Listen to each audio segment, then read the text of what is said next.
유난히 비가 많이 내리고 있었습니다.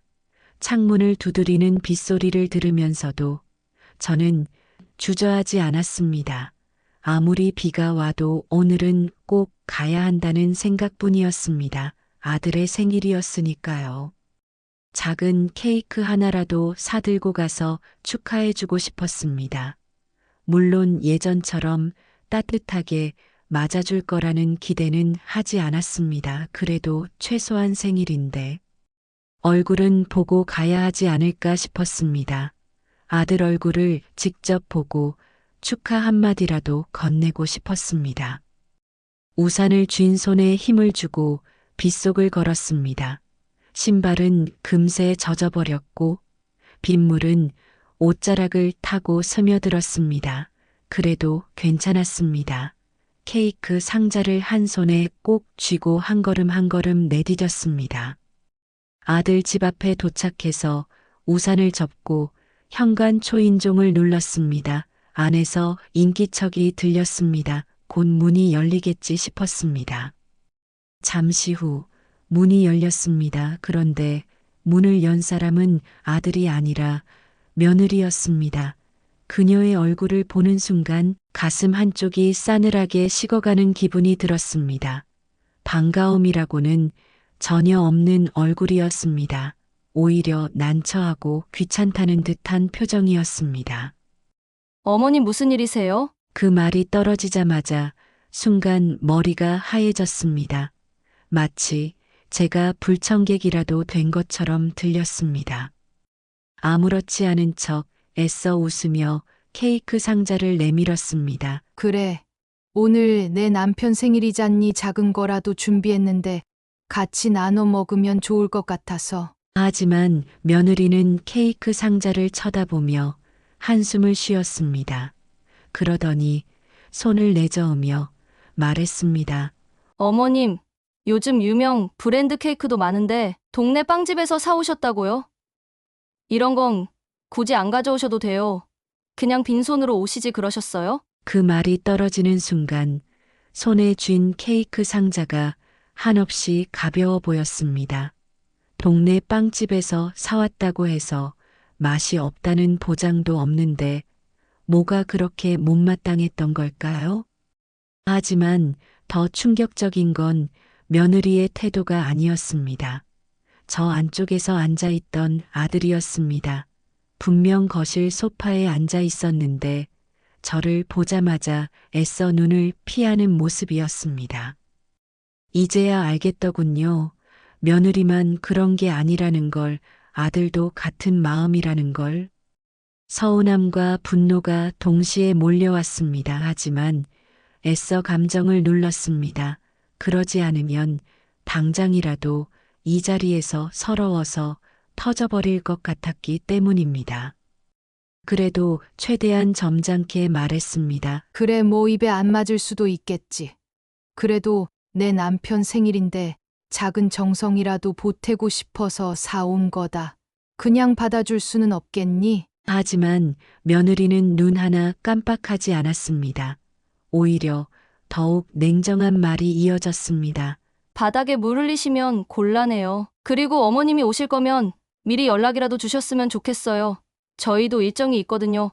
갑자기 오시면 저희 입장도 곤란하잖아요. 이게 무슨 일인가요? 사연자 정옥자님이 아드님과 며느리와 갈등이 심하신 것 같은데요.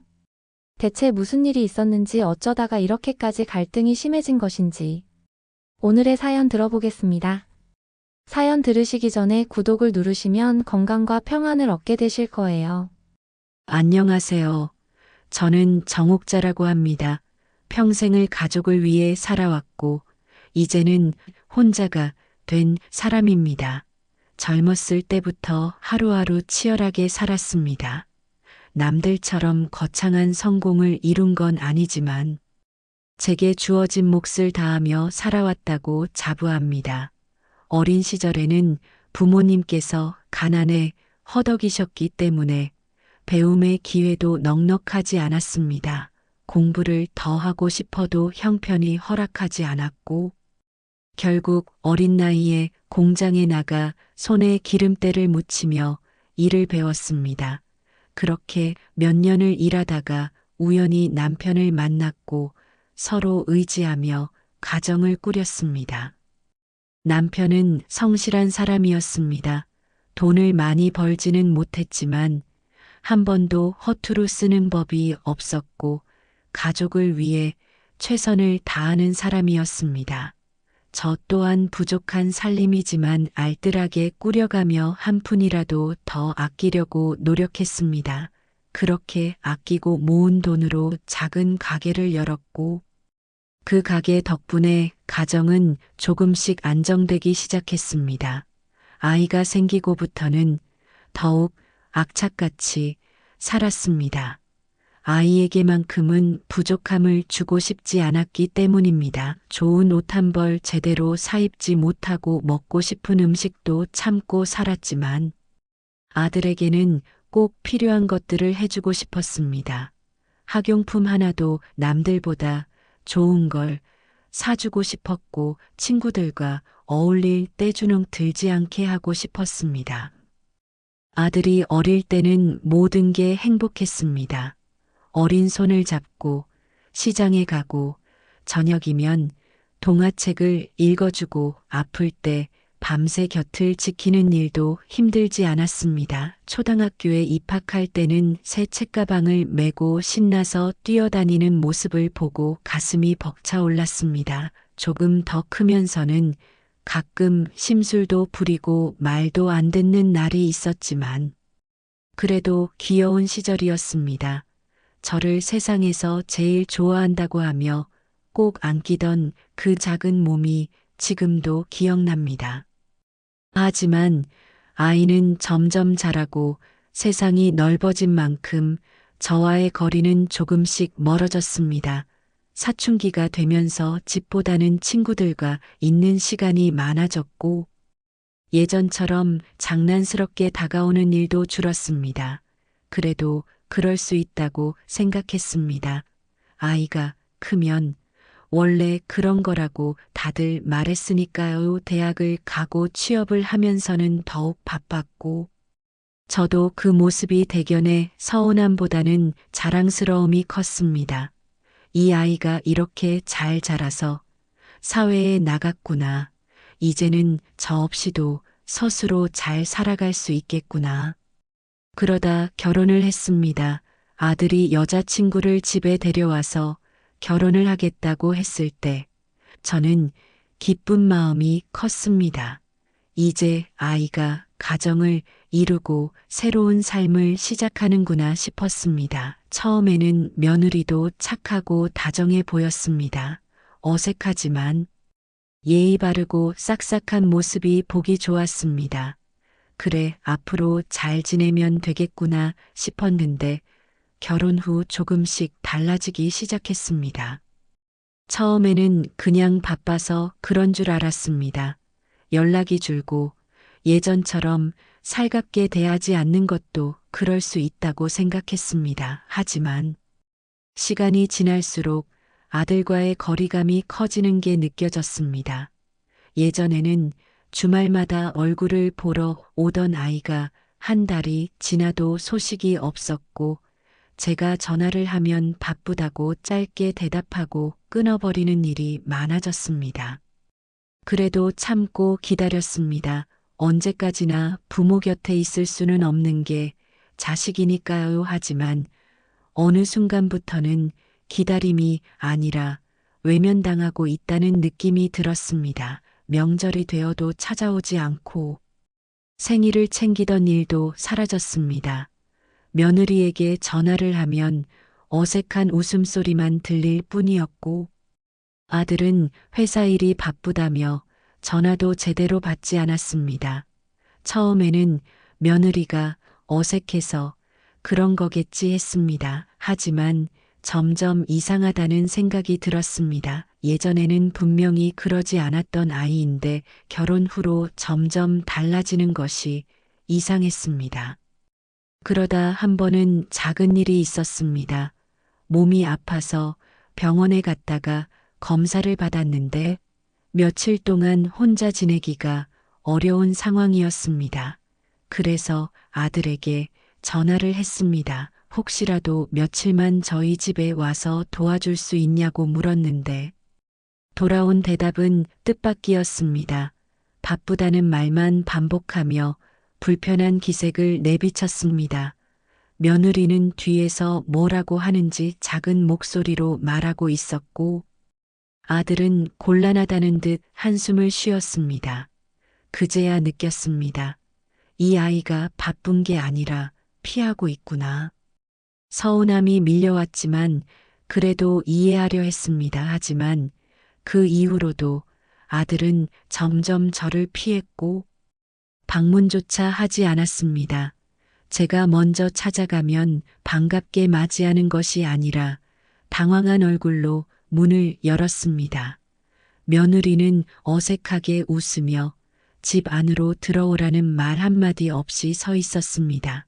그래도 꾹 참고 웃으며 들어가면 대화는 오래가지 못했습니다. 그러던 어느 날 갑자기 비가 많이 내리던 밤이었습니다. 창밖을 보니 바람까지 거세게 불고 있었습니다. 그날따라 너무 외로웠습니다. 텅 빈 집에서 혼자 비 내리는 소리를 듣고 있으니 더 이상 견딜 수가 없었습니다.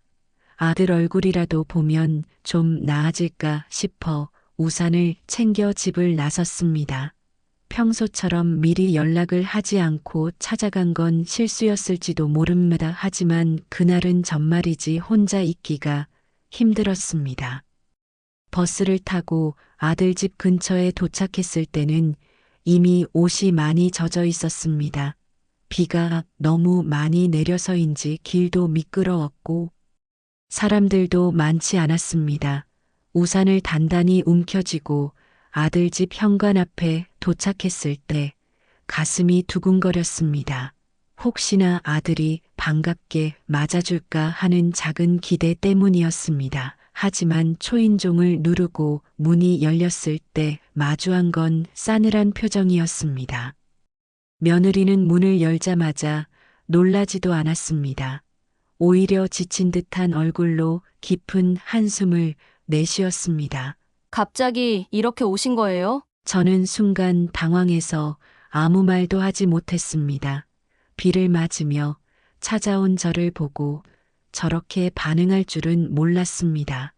며느리는 제 얼굴을 한번 훑어보더니 곧 차가운 목소리로 말을 이어갔습니다. 왜 연락도 없이 오신 건가요? 오늘은 좀 곤란한데. 그 순간 가슴 한쪽이 싸하게 식어갔습니다. 아들이 뒤쪽에서 어색한 얼굴로 서 있는 게 보였습니다. 뭐라도 말할 줄 알았는데. 아들은 저를 보면서도 아무런 말도 하지 않았습니다. 그런 모습을 보자 서운함보다 모욕감이 먼저 몰려왔습니다. 이제야 확실히 알겠더군요. 제가 이 집에 올 사람이 아니라는 거요. 순간 너무 당황스러웠습니다. 비를 쫄딱 맞고 찾아왔는데 마치 귀찮은 손님이라도 된 듯한 반응이라니 저를 보고도 반갑다는 기색 하나 없이 곤란하다는 말부터 내뱉는 며느리의 태도에 가슴이 서늘해졌습니다. 하지만 더 충격적인 건 아들의 반응이었습니다. 며느리가 그렇게 말하는데도 가만히 서 있기만 했습니다. 예전 같았으면 저를 보자마자 우산을 받아들고 따뜻한 차 한 잔이라도 내줬을 텐데 이제는 그냥 불편하다는 듯이 시선을 피하고 있었습니다. 입안이 바짝 말라왔습니다.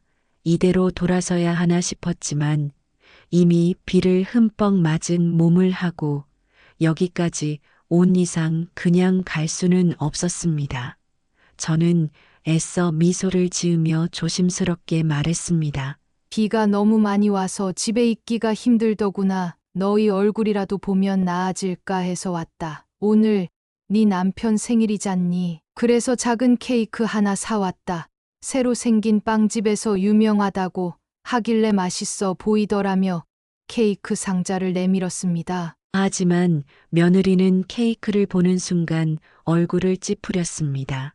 그러더니 피곤하다는 듯한 표정으로 손을 내저으며 말했습니다. 아니, 어머님 요즘은 유명 브랜드 케이크도 많은데 동네 빵집에서 사오셨다고요? 요즘 사람들 입맛도 까다로운데 굳이 그런 걸 사오셨다니 너무 성의 없네요. 그냥 빈손으로 오시지 그랬어요? 이딴 거 안 먹으니까? 그 말이 떨어지자마자 순간 숨이 턱 막혔습니다. 이딴 거? 지금 제 손에 들려있는 케이크를 보고 그런 말을 했다는 건가 싶었습니다. 생일이라고 해서 작은 정성이라도 보태고 싶어서 일부러 고른 건데 그런 식으로 내치는 며느리를 보고 있자니 어이가 없었습니다. 그런데도 아들은 아무 말도 하지 않았습니다. 여전히 시선을 피한 채 가만히 서 있었습니다. 분위기가 얼어붙었습니다. 케이크 상자를 든 손이 덜덜 떨려왔습니다. 이렇게까지 무시당해야 하나 싶어 서글퍼졌지만 애써 감정을 삼켰습니다. 저는 최대한 차분한 목소리로 말했습니다. 그래, 뭐 입에 안 맞을 수도 있겠지. 그래도 생일이라 사온 건데 그렇게까지 말해야겠니? 하지만 며느리는 눈 하나 깜짝하지 않았습니다. 오히려 짜증스럽다는 듯이 소파에 놓여있던 제 우산을 확 집어들더니 차갑게 말했습니다. 바닥에 물 흘리시면 곤란해요. 그리고 어머님이 오실 거면 미리 연락이라도 주셨으면 좋겠어요. 저희도 일정이 있거든요. 갑자기 오시면 저희 입장도 곤란하잖아요? 순간 울컥하는 감정이 올라왔습니다. 이게 대체 무슨 경우인가 싶었습니다. 하지만 더욱 화가 나는 건 아들의 태도였습니다. 그동안 가만히 있던 아들은 그제야 조심스럽게 입을 열었지만 그 말투는 너무나 작고 주저하는 듯 했습니다. 어머니, 죄송해요. 그게 전부였습니다. 며느리처럼 차갑게 말하지도 않았지만 저를 감싸주는 것도 아니었습니다. 미안하다는 말 한마디만 남긴 채 여전히 똑바로 저를 바라보지도 않았습니다. 저는 잠시 아무 말도 하지 못했습니다. 무슨 말을 해야 할지 모르겠더군요. 제 속은 점점 뒤틀려가고 있었고 결국 저는 조용히 케이크 상자를 내려놓았습니다. 그래, 이럴 거면 뭐하러 사왔나 싶었습니다. 그런데 며느리는 그것조차도 용납하지 않는 듯 했습니다. 케이크를 내려놓을 틈도 없이 저를 보더니 단호한 목소리로 말했습니다. 오늘은 곤란하니까 그냥 나가주세요. 그 순간 마치 한기가 온몸을 감싸는 듯 했습니다. 아니, 생일을 축하해 주러 온 어머니를 이렇게 내쫓는다고? 그것도 이런 비 오는 날에? 저는 멍하니 아들을 바라봤습니다. 그래도 한 번쯤은 말려주지 않을까 하는 마지막 기대 때문이었습니다. 하지만 아들은 여전히 아무 말도 하지 않았습니다. 오히려 눈을 피하며 작은 목소리로 다시 한번 중얼거렸습니다. 죄송해요. 그게 끝이었습니다. 저는 더 이상 아무 말도 할 수 없었습니다. 제 존재가 이들에게 짐이 된 것 같은 기분이 들었습니다. 그러니 이렇게까지 냉대받고 문전박대를 당하는 거겠죠. 어쩔 수 없이 다시 현관으로 나섰습니다. 쫓겨나듯 나오는 제 뒷모습을 보고도 아들은 끝까지 붙잡지 않았습니다. 문이 닫히는 소리가 쓸쓸하게 울렸습니다. 마치 완전히 단절되었다는 걸 알리는 소리처럼 들렸습니다. 비는 여전히 퍼붓고 있었습니다. 택시를 잡으려고 길에 나섰지만 비가 너무 많이 와서인지 빈 차가 보이지 않았습니다. 버스도 끊긴 시간이었고 결국 저는 우산을 꼭 쥐고 빗속을 걸어야 했습니다. 한 걸음 내디딜 때마다 속이 점점 뒤틀려 갔습니다. 처음에는 그냥 서글펐습니다. 이렇게까지 홀대받아야 하나 싶었고 이제는 이 집에 다시 갈 일은 없겠다는 생각이 들었습니다. 그런데 점점 걸을수록 그 서글픔은 분노로 변해갔습니다. 비가 쏟아지는 거리에서 홀로 걷다 보니 이제야 모든 게 또렷하게 보였습니다. 처음부터 이 아이들은 저를 반기지 않았습니다. 제가 할 수 있는 건 조용히 사라지는 것뿐이라는 듯이 대했습니다. 아무리 바쁘고 사정이 있어도 그렇지. 비 오는 밤에 찾아온 사람을 이렇게 쫓아낼 수 있는가? 게다가 어머니를? 그렇다면 나도 가만히 있을 수는 없겠다는 생각이 들었습니다. 그래. 이렇게까지 무시당하면서 평생을 참고 살 필요가 있을까? 그런데 집 앞까지 왔는데 주머니에 분명히 넣어두었던 열쇠가 보이지 않았습니다. 결국 저는 혼자 집에 돌아가지 못하고 옆집 박씨 댁을 찾았습니다. 문을 두드리자 박씨는 놀란 얼굴로 문을 열었습니다. 비를 얼마나 맞으신 거예요? 어머나, 이대로 두면 감기 걸리시겠어요. 저는 축 늘어진 어깨를 하고 박씨의 거실로 들어섰습니다. 따뜻한 수건을 건네받고 물기를 닦으며 가만히 앉아 있었습니다. 속이 점점 시커멓게 타들어가는 기분이었습니다. 박씨가 따뜻한 차를 내오며 조용히 물었습니다. 무슨 일 있으셨어요? 그제야 저는 천천히 이야기를 꺼냈습니다. 처음에는 조용히 말했지만 점점 감정이 북받쳐 올라 목소리가 떨려왔습니다. 박 씨는 제 이야기를 듣더니 한숨을 푹 내쉬었습니다. 아니, 세상에 어떻게 그런 일이 있을 수가 있어요?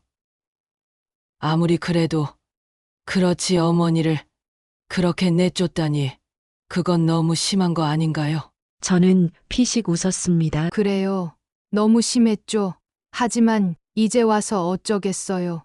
이젠 저도 생각을 좀 해보려고요. 박 씨는 조심스럽게 물었습니다. 혹시 무슨 계획이라도 있으세요? 저는 차가운 찻잔을 손에 꼭 쥐고 천천히 고개를 끄덕였습니다. 그래요. 가만히 있을 생각은 없어요. 이대로 끝내고 싶진 않으니까요. 밤새도록 잠을 이루지 못했습니다. 비가 그쳤지만 마음속 분노는 더욱 거세졌습니다.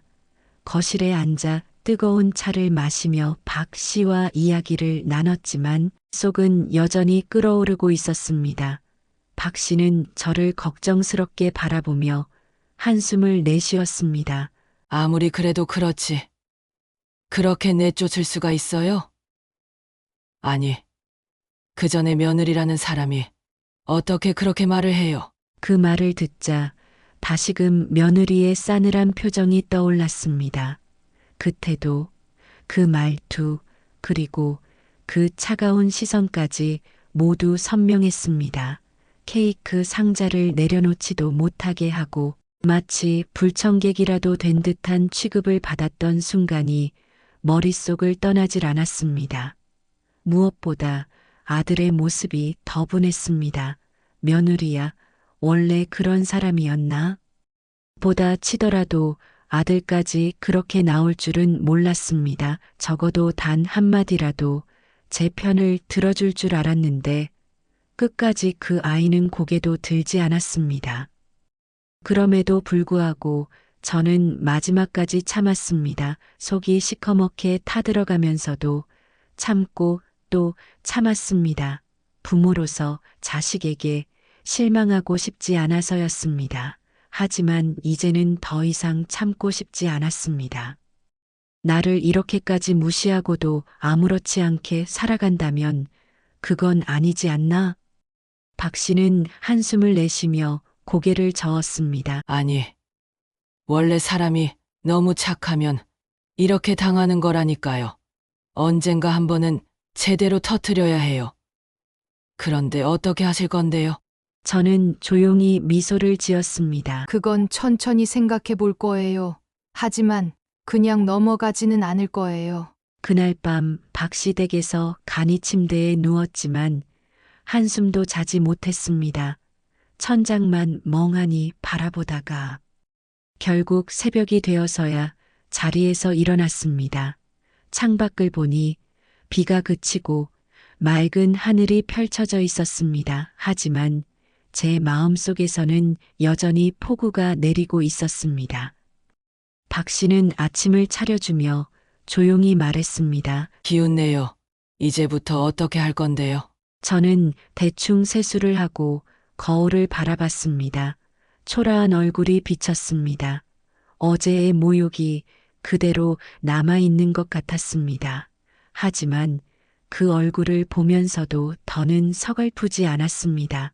오히려 단단한 결심이 더욱 굳어지는 기분이었습니다. 이제부터 제가 어떤 사람인지, 그리고 제가 어떻게 살아왔는지 분명하게 보여줄 겁니다.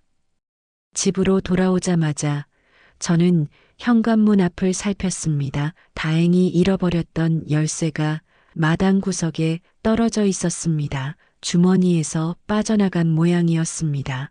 열쇠를 줍고 문을 열자 익숙한 집안 공기가 느껴졌습니다. 하지만 그 익숙함이 갑자기 낯설게 느껴졌습니다. 이 집에 혼자 있다는 사실이 새삼스럽게 다가왔습니다. 서재로 들어가 오래된 서랍장을 열었습니다. 거기에는 수십 년 동안 차곡차곡 모아둔 기록들이 있었습니다.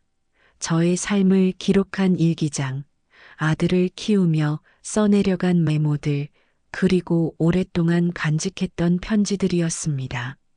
한 장 한 장 넘기다 보니 옛 기억들이 떠올랐습니다.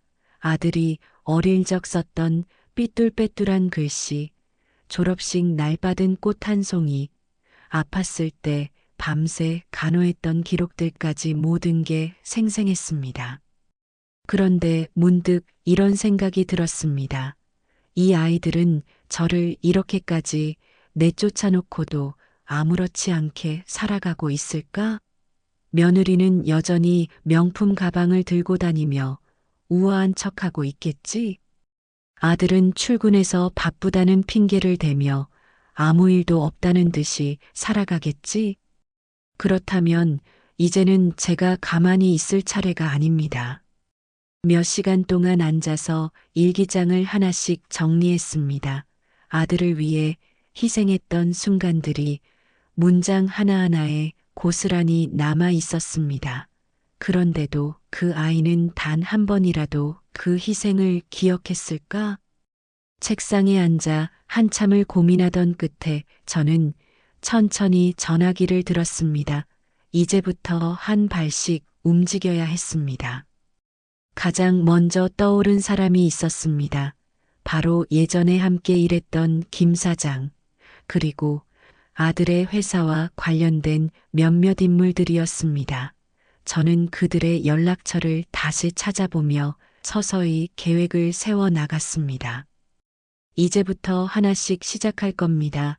저를 이렇게까지 무시한 대가가 어떤 것인지 똑똑히 보여줄 생각입니다.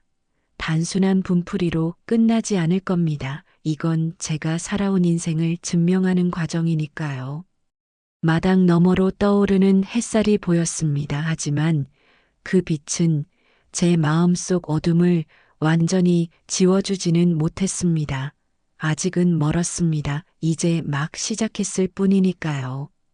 하루 종일 서재에 틀어박혀 오래된 기록들을 정리하며 여러 가지 생각이 들었습니다. 이대로 그냥 묵고 살아야 하나? 아니면 한번 제대로 보여줘야 하나? 처음에는 그냥 잊고 지내려 했습니다. 그래, 어차피 이제 저 아이들은 저를 필요로 하지 않으니 저도 제 삶을 살아가면 그만이지 싶었습니다. 하지만 그게 쉽지 않았습니다. 책상에 쌓인 오래된 노트와 메모를 한 장씩 넘기다 보니 점점 억울한 감정이 치밀어 올랐습니다. 아들을 위해 얼마나 많은 것을 포기하고 살아왔는지, 한순간도 저를 위한 삶을 살지 않았다는 걸 깨닫게 되니 분노가 더 커졌습니다.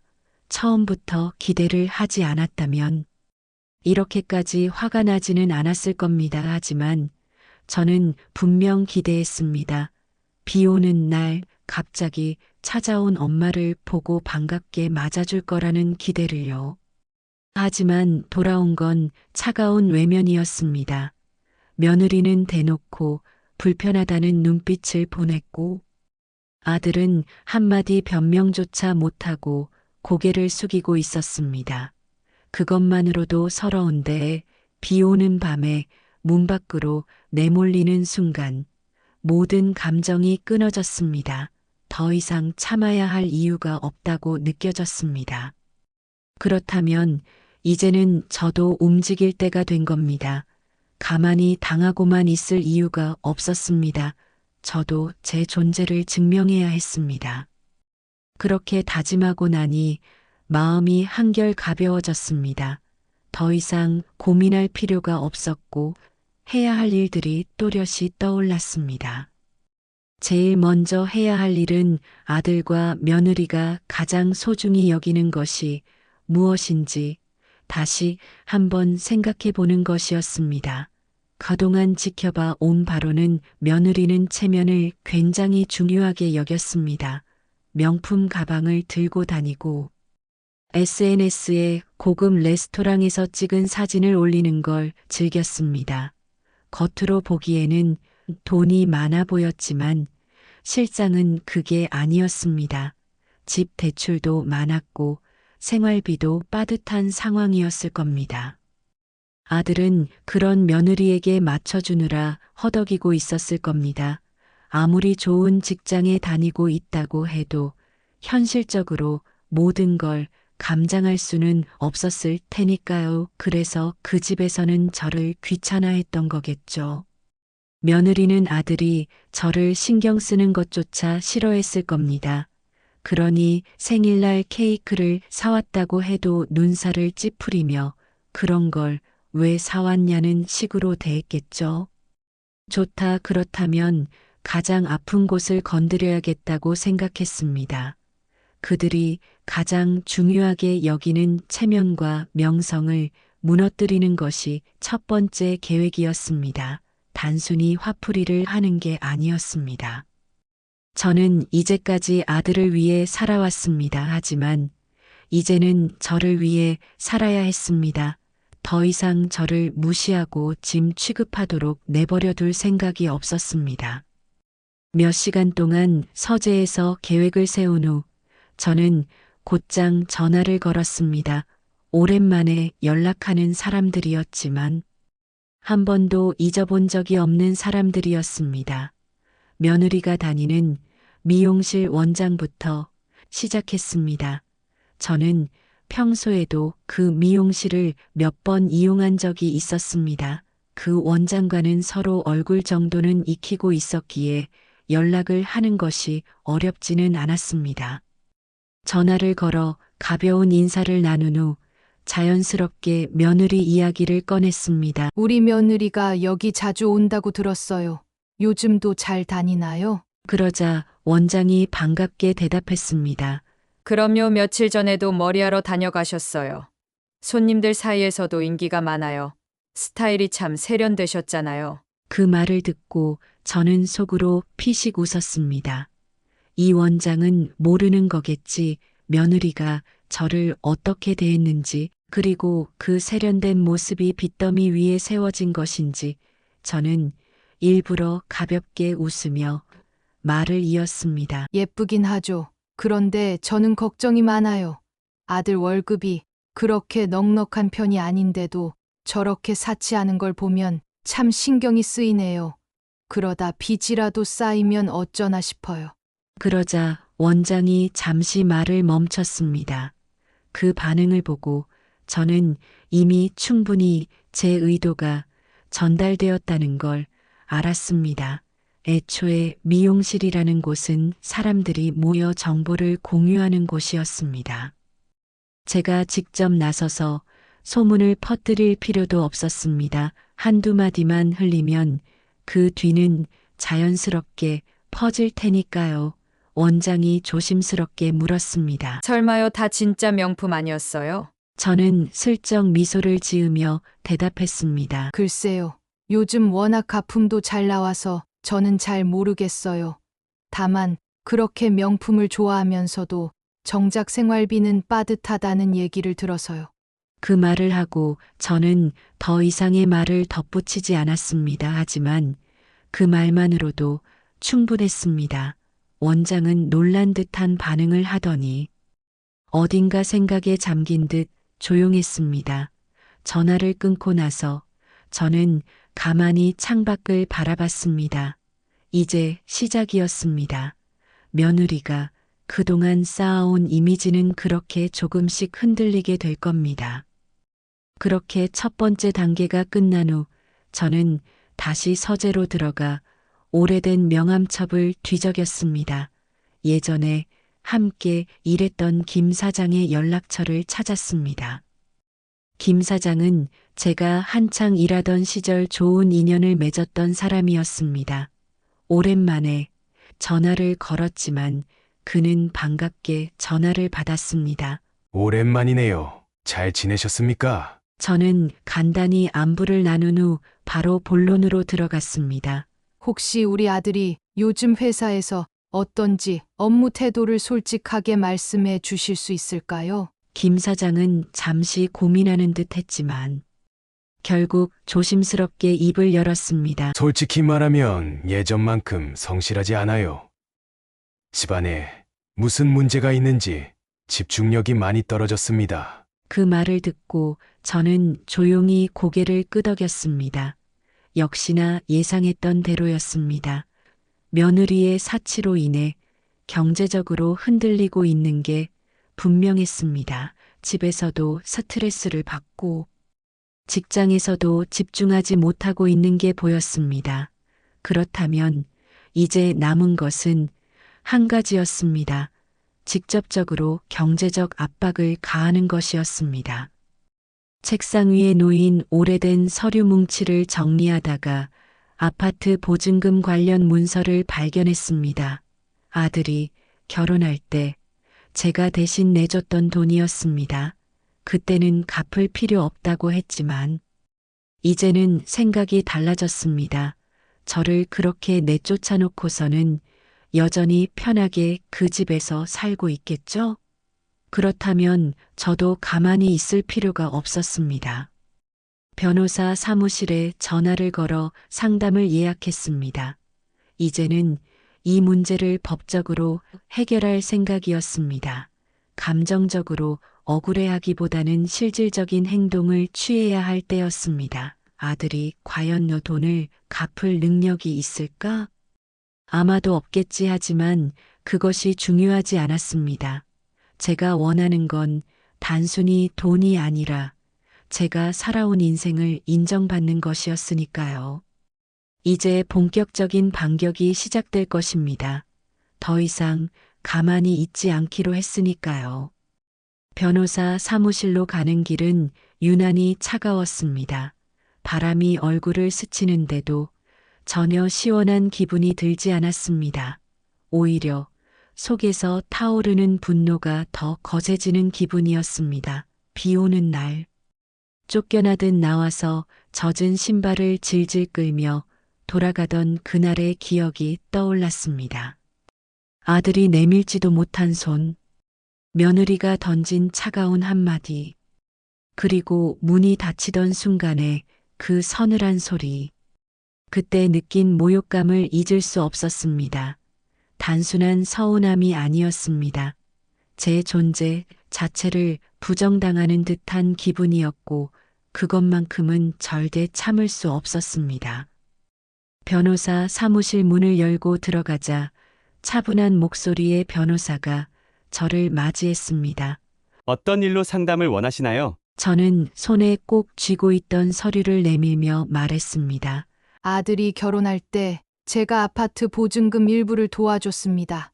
당시에는 별 조건 없이 줬지만 이제는 그 돈을 돌려받고 싶습니다. 변호사는 서류를 꼼꼼히 살펴보더니 고개를 끄덕였습니다. 기록이 잘 남아 있네요. 법적으로 충분히 상환을 요구할 수 있습니다. 정식으로 서류를 보내면 법적 효력이 발생하니 우선 내용 증명부터 보내보시는 게 좋겠습니다. 그 말을 듣고 저는 천천히 숨을 내쉬었습니다. 정말 이 일을 이렇게까지 해야 하나 하는 생각이 들기도 했습니다. 하지만 곧 머릿속에 떠오른 것은 아들이 아닌 며느리의 얼굴이었습니다. 어머님, 이런 거 안 먹어요. 바닥에 물 흘리시면 곤란해요. 나가주세요. 그 말들이 머릿속을 맴돌자 다시금 확신이 들었습니다. 그래요. 이건 단순히 돈이 아니라 제 인생을 증명하는 과정이었습니다. 더 이상 저를 하찮게 여기도록 내버려 둘 수 없었습니다. 변호사는 간단한 서류를 작성한 후 저에게 내밀었습니다. 이 서류를 아드님에게 보내겠습니다. 혹시나 연락이 오면 침착하게 대응하시고 추가적인 조치가 필요하면 바로 말씀 주세요. 서류를 건네받으며 저는 조용히 고개를 끄덕였습니다. 이제 공이 넘어간 셈이었습니다. 아들이 이걸 받고 어떤 반응을 보일지 궁금했습니다. 과연 미안하다고 하면서 돈을 마련할 생각을 할까? 아니면 며느리와 상의한 뒤 또다시 무시하고 넘어가려 할까? 사무실을 나서는 순간에도 마음이 복잡했습니다. 하지만 후회는 없었습니다. 이제라도 이렇게 하지 않으면 평생 이들에게 무시당하며 살아야 할 것 같았기 때문입니다. 예상대로 서류를 보낸 지 하루 만에 아들에게서 전화가 걸려왔습니다. 전화벨이 울리는 소리를 들으며 잠시 화면을 바라봤습니다. 저를 문 밖으로 내몰았던 그 손으로 지금은 무슨 말을 하려고 할까 싶었습니다. 통화 버튼을 누르자마자 아들의 목소리가 들려왔습니다. 어머니, 이게 무슨 일이에요? 갑자기 아파트 보증금을 돌려달라고 하시면 저희도 당황스럽잖아요. 저는 차분하게 대답했습니다. 당황스러운 건 나도 마찬가지야. 내가 너희 집에서 그런 취급을 받을 줄은 몰랐거든. 그래서 생각을 해봤지. 내가 왜 이렇게까지 서러워해야 하나 하고. 아들은 한숨을 내쉬며 말했습니다. 어머니, 정말 죄송해요. 그날은 여러 가지 사정이 겹쳐서 그랬어요. 다시는 그런 일 없을 거예요. 그런데 갑자기 돈을 마련하라고 하시면 저희도 너무 힘들어요. 저는 피식 웃었습니다. 그날은 여러 가지 사정이 있었고 나는 돈을 달라고 하니까 힘든 거구나. 그래, 너희가 힘든 건 알겠다. 하지만 나는 어떻겠니? 그날 내가 너희 집에서 쫓겨난 뒤 비를 맞으며 집에 돌아가던 기분이 어땠을 것 같아? 아들은 아무 말도 하지 못했습니다. 저는 천천히 말을 이었습니다.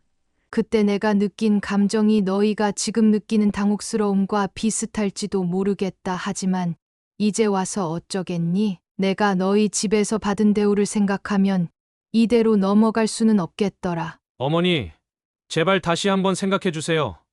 제가 어떻게든 해결책을 찾아볼 테니까요. 그래, 노력해봐. 하지만 오래 기다려주지는 않을 거야.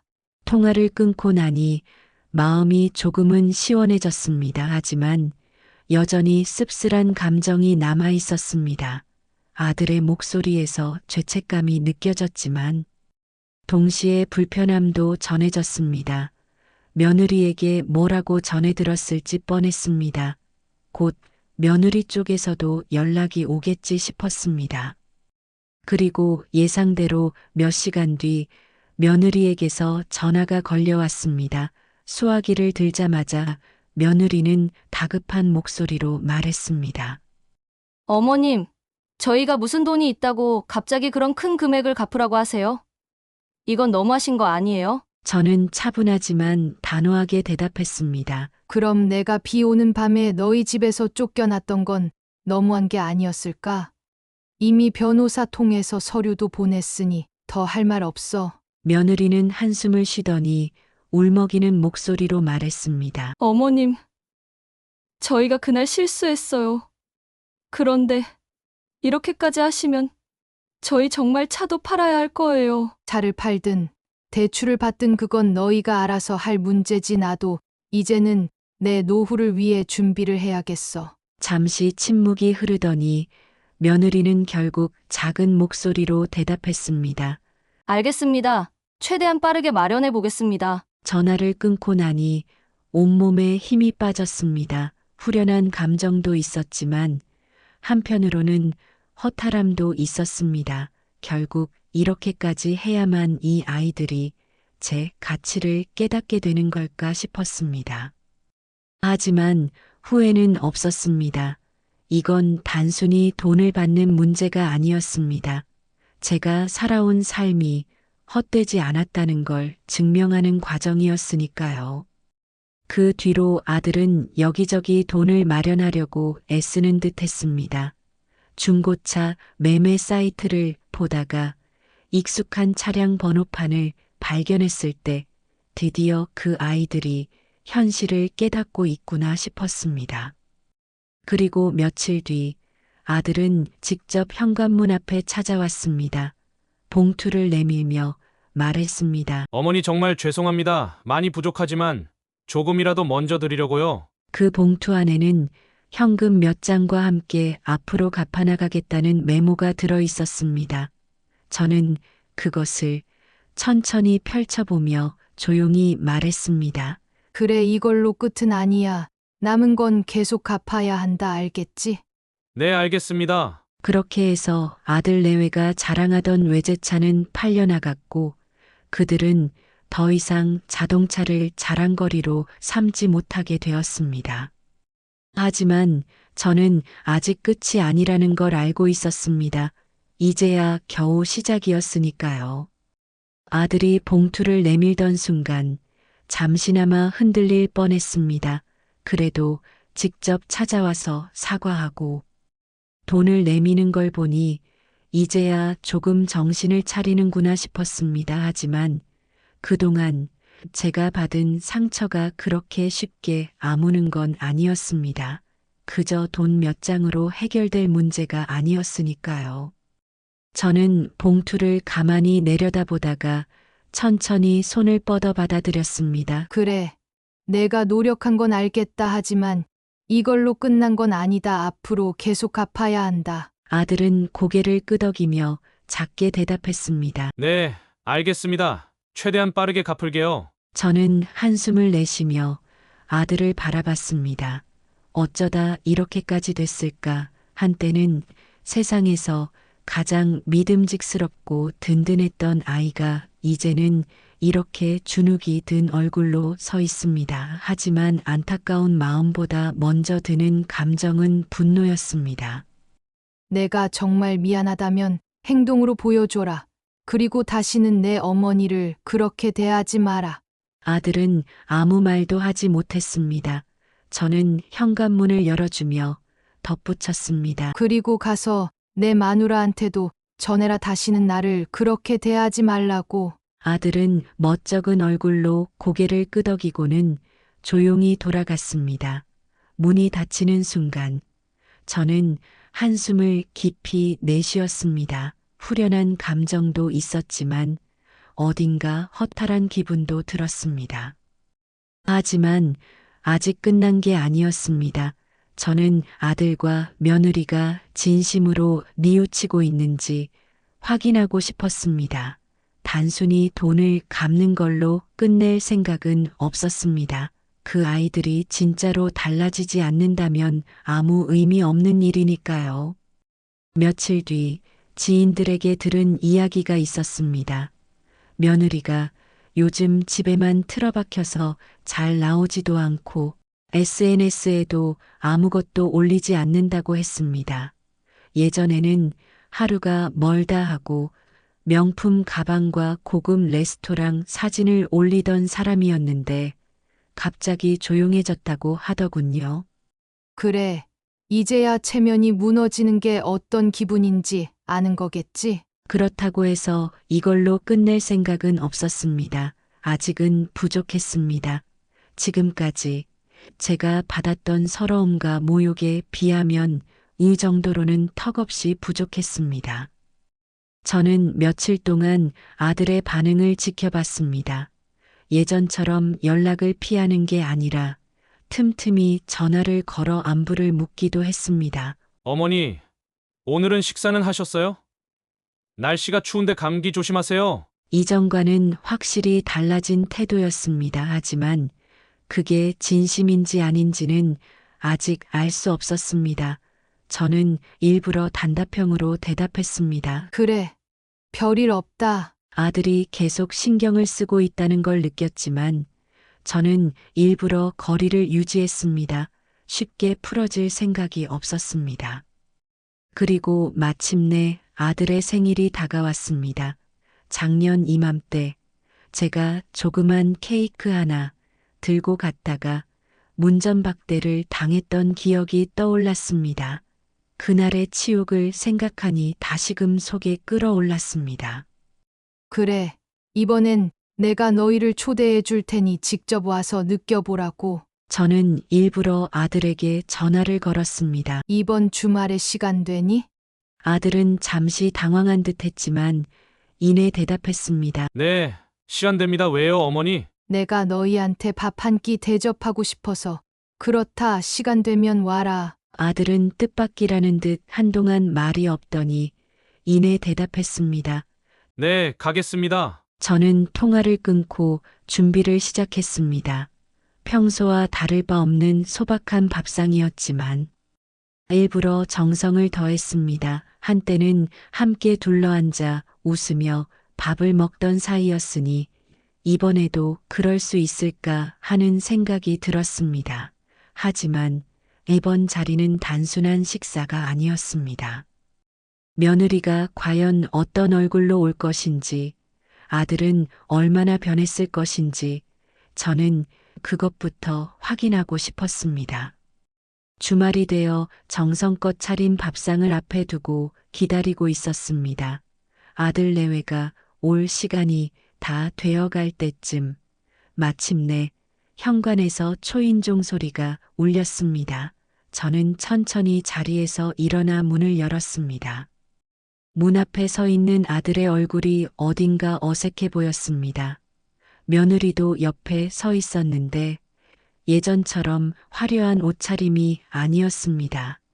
늘 들고 다니던 명품 가방도 보이지 않았고 표정도 한결 조심스러워 보였습니다. 저는 가만히 그 모습을 바라봤습니다. 그래도 이제야 얼굴을 들고 찾아올 마음은 생긴 모양이구나. 어서 와라. 들어와서 밥부터 먹자. 아들은 다소 안도하는 듯 웃으며 고개를 끄덕였습니다. 네, 어머니 감사합니다. 며느리도 조용히 뒤따라 들어왔습니다. 저는 그들의 뒷모습을 보며 문을 닫았습니다. 오늘 이 자리에서 모든 걸 확인하게 될 것이었습니다. 이 아이들이 진짜로 변했는지 아니면 그저 상황을 모면하기 위해 억지로 찾아온 것인지. 밥상 앞에 앉아 저는 천천히 말을 꺼냈습니다. 너희가 이렇게 다시 내 앞에 앉게 될 줄은 몰랐다. 그런데 이제 와서 하는 말인데 나는 아직도 그날을 잊지 않았다. 비 오는 밤에 나를 내쫓던 너희의 모습이 아직도 생생하다. 아들은 미안하다는 듯 고개를 숙였습니다. 어머니, 정말 죄송합니다. 그날 이후로 얼마나 후회했는지 몰라요. 며느리도 조용히 입을 열었습니다. 저도 많이 반성했습니다. 어머님께서 얼마나 힘들게 살아오셨는지 이제야 조금 알 것 같아요. 그 말을 들으며 저는 천천히 밥을 뜨기 시작했습니다.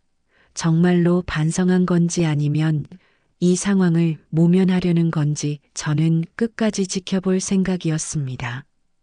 이번 식사가 단순한 화해의 자리가 될지 아니면 더 깊은 깨달음을 주는 순간이 될지는 아직 알 수 없었습니다. 하지만 한 가지는 확실했습니다. 저는 이 자리에서 마지막 결정을 내릴 것이었습니다. 이 아이들이 진심으로 변했는지 아니면 아직도 변한 척만 하고 있는지 말입니다. 저는 천천히 수저를 들었습니다.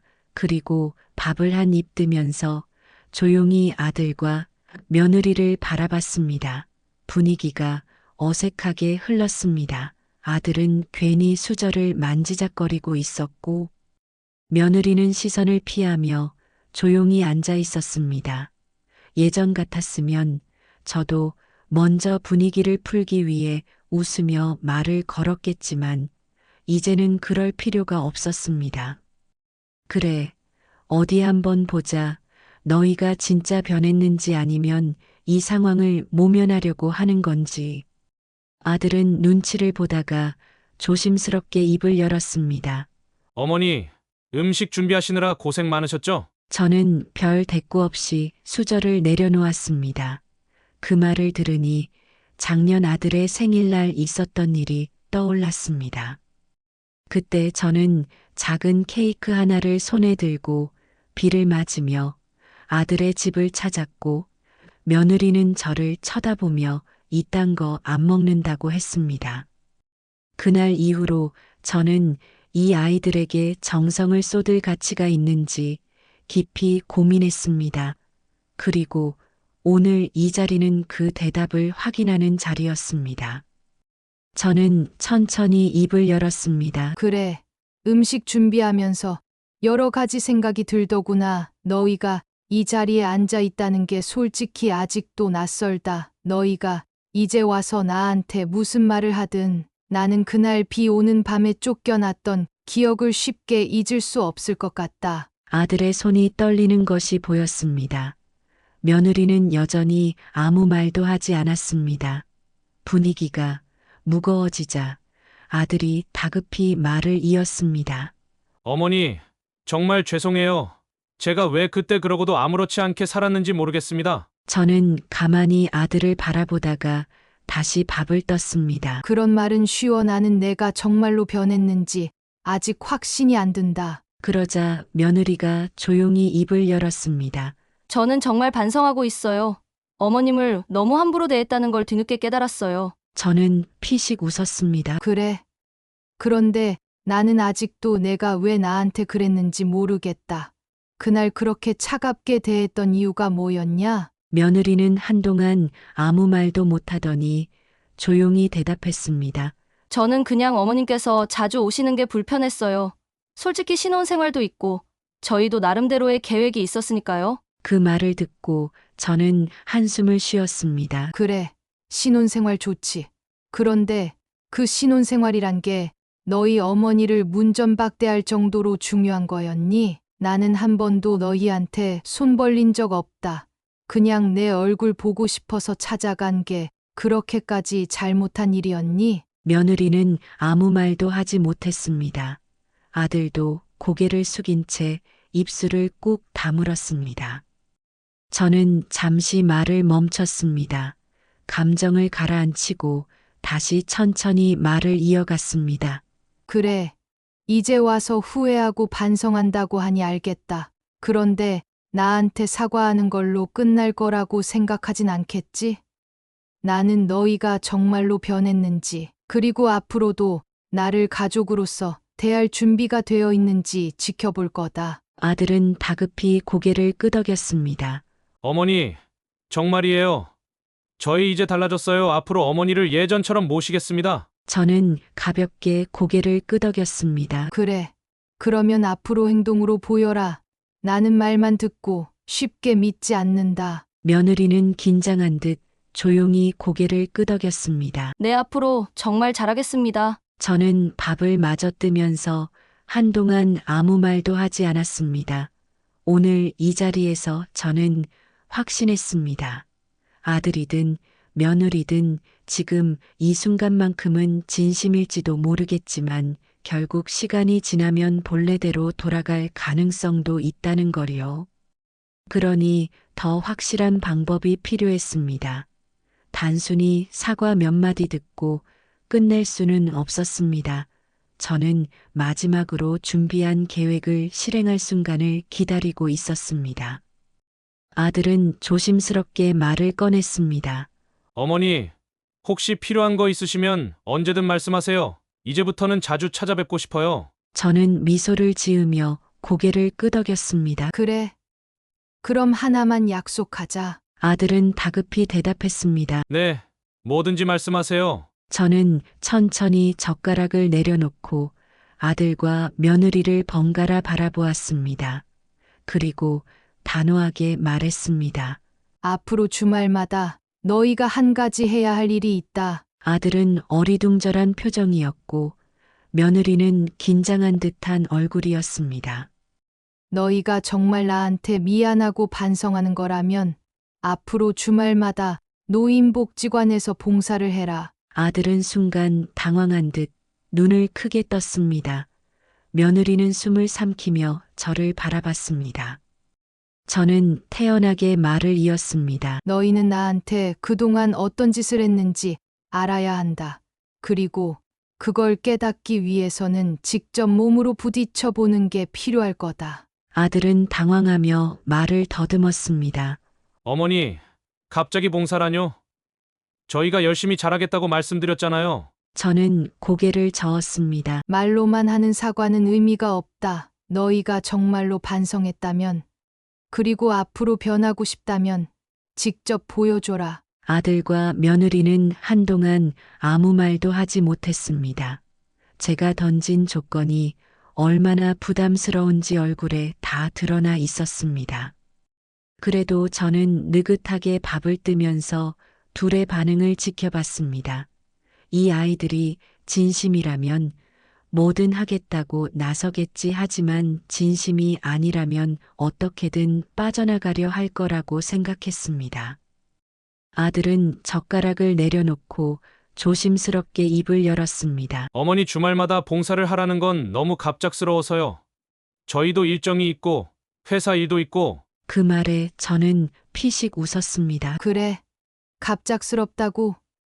그럼 비 오는 밤에 나를 내쫓은 건 갑작스럽지 않았니? 내가 너희 집 앞에서 우산 하나 달랑 들고 서 있을 때 너는 뭐라고 했지? 아들은 아무 말도 하지 못하고 시선을 피했습니다. 저는 여유롭게 국을 한 술 뜨고 나서 다시 말을 이었습니다. 사람이 진짜로 반성하면 행동으로 보여야 하는 법이다. 나는 말로만 사과하는 건 믿지 않는다. 너희가 정말 달라지겠다고 했지? 그럼 증명해라. 며느리는 여전히 굳은 표정이었지만 억지로 미소를 지으며 말했습니다.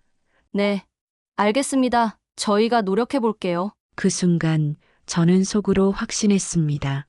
역시 쉽게 변하는 건 아니구나. 반성은 했지만 여전히 본인들이 불편한 일은 피하고 싶은 거겠지. 저는 젓가락을 내려놓고 천천히 몸을 뒤로 기대며 말했습니다. 그래, 노력해봐라. 하지만 나는 지켜볼 거다. 만약 한 번이라도 빼먹거나 대충하는 모습이 보이면 나는 이 관계를 다시 생각할 거다. 아들과 며느리는 서로 눈빛을 주고받더니 결국 마지못해 고개를 끄덕였습니다. 네. 어머니, 저는 그제야 만족스럽다는 듯 고개를 끄덕였습니다. 그래, 이제부터가 진짜 시작이다. 너희가 끝까지 변하지 않는다면 나는 언제든 이 관계를 끊어낼 준비가 되어 있다. 그날 저녁 아들과 며느리는 조용히 집으로 돌아갔습니다. 저는 문이 닫히는 소리를 들으며 속으로 생각했습니다. 이제부터 얼마나 성실하게 나오는지 지켜보자. 첫 주말이 되자 저는 일부러 전화를 걸지 않았습니다. 과연 스스로 올지 아니면 시간을 핑계로 미루려고 할지 보고 싶었습니다. 오전 내내 아무 연락이 없길래 속으로 그래, 역시 이런 시기겠지 하고 생각하고 있었는데 예상과 다르게 낮 12시쯤 초인종 소리가 울렸습니다. 문을 열자 아들과 며느리가 조심스러운 얼굴로 서 있었습니다. 어머니, 저희 왔어요. 저는 흘끗 그들을 바라보고는 문을 열어주며 말했습니다. 그래, 왔으면 가야지. 시간 늦으면 안 된다. 아들은 멋쩍게 웃으며 대답했습니다. 네, 오늘 처음이라 좀 긴장되네요. 며느리는 어색한 미소를 지으며 조용히 말했습니다. 가서 어떻게 해야 할지 모르겠지만 최선을 다해 볼게요. 저는 고개를 끄덕이며 준비한 가방을 내밀었습니다. 노인복지관에서 일손이 부족한 곳이 많다 가면 담당자가 가르쳐 줄 거다. 아들과 며느리는 봉사활동을 하러 나갔고 저는 그들의 뒷모습을 보며 창문 너머로 지켜봤습니다. 과연 이게 얼마 동안 지속될까? 첫날은 어떻게든 참고 했겠지만 앞으로도 계속 나올 수 있을까? 저는 기다려보기로 했습니다. 그렇게 몇 주가 지났습니다. 처음에는 어색하게 다녀오던 두 사람이 점점 익숙해지는 게 보였습니다. 아들은 어느새 노인분들과 농담도 주고받고 있었고 며느리도 부엌에서 음식을 돕는 모습을 보여줬습니다. 그리고 한 달쯤 지나자 아들이 먼저 전화를 걸어왔습니다. 어머니, 저희가 봉사활동을 다니면서 참 많은 걸 배우고 있어요.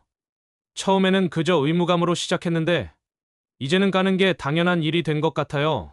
저는 가만히 미소를 지었습니다. 그래. 그럼 앞으로도 잘해라. 네, 어머니. 그렇게 아들과 며느리는 조금씩 변해갔습니다. SNS에서 사치품을 자랑하던 며느리는 더 이상 그런 걸 올리지 않았고 아들은 회사에서도 더욱 성실해졌다고 했습니다. 저는 조용히 그 변화를 지켜봤습니다. 하지만 아직 완전히 마음을 놓을 수는 없었습니다. 인간이란 쉽게 변하지 않는 법이니까요. 그리고 어느 날 아들이 조심스럽게 말을 꺼냈습니다. 어머니, 사실 드릴 말씀이 있는데요. 그래, 뭔데? 아들이 머뭇거리더니 며느리를 힐끗 바라보고는 조심스럽게 말했습니다. 저희가 어머니를 모시고 싶어요. 방을 깨끗이 정리했거든요. 언제든지 오셔서 편하게 지내셨으면 좋겠습니다. 저는 피식 웃었습니다. 그래. 이제 와서. 아들은 당황한 듯 말을 이었습니다. 어머니, 저희 정말 변했어요. 이제는 예전처럼 어머니를 외면하지 않을 거예요. 저는 천천히 차 한 모금을 마시며 대답했습니다. 그래. 변한 건 알겠다. 하지만 내가 너희를 쉽게 믿을 수 있을까? 아들은 간절한 눈빛으로 저를 바라봤습니다. 어머니, 정말입니다. 저희가 얼마나 후회하고 있는지 아시잖아요. 저는 조용히 고개를 저었습니다. 나는 아직 여기서 편하다. 그리고 너희가 진심이라면 앞으로도 계속 행동으로 보여주면 된다. 아들과 며느리는 아쉬운 표정을 지었지만 더 이상 강요하지 않았습니다. 그리고 저는 속으로 생각했습니다. 그래. 이제야 겨우 첫걸음을 뗀 거다. 그날 밤 저는 조용히 창밖을 바라봤습니다. 1년 전 비 오는 밤에 홀로 쓸쓸하게 집으로 돌아오던 제 모습이 떠올랐습니다. 하지만 지금은 다릅니다. 이제는 저를 무시하지 못하는 관계가 되었습니다. 그리고 비록 시간이 걸리겠지만 언젠가 진짜로 마음에서 우러나는 가족이 될 수도 있겠다는 생각이 들었습니다. 이제 제 복수는 끝났습니다. 하지만 이 복수는 단순한 파멸이 아니라 변화를 위한 복수였습니다. 창밖을 보니 하늘이 참 맑았습니다. 작년 이맘때는 비가 억수같이 쏟아졌는데 오늘은 햇살이 따뜻하게 비추고 있었습니다. 저는 조용히 차 한 모금을 더 마셨습니다. 그리고 아직 만족스럽진 않지만 변화된 아들과 며느리에게 앞으로 어떻게 대할지 고민했습니다. 여러분들이 제 상황이라면 어떻게 하시겠습니까? 오늘의 사연 들으시고 어떤 생각이 드셨나요? 사연자분께 해주고 싶으신 말씀 있으시면 댓글 부탁드리고 구독을 누르시면 여러분께 내일 좋은 소식이 찾아올 거예요. 그럼 다음 사연에서 만나 뵙겠습니다. 감사합니다.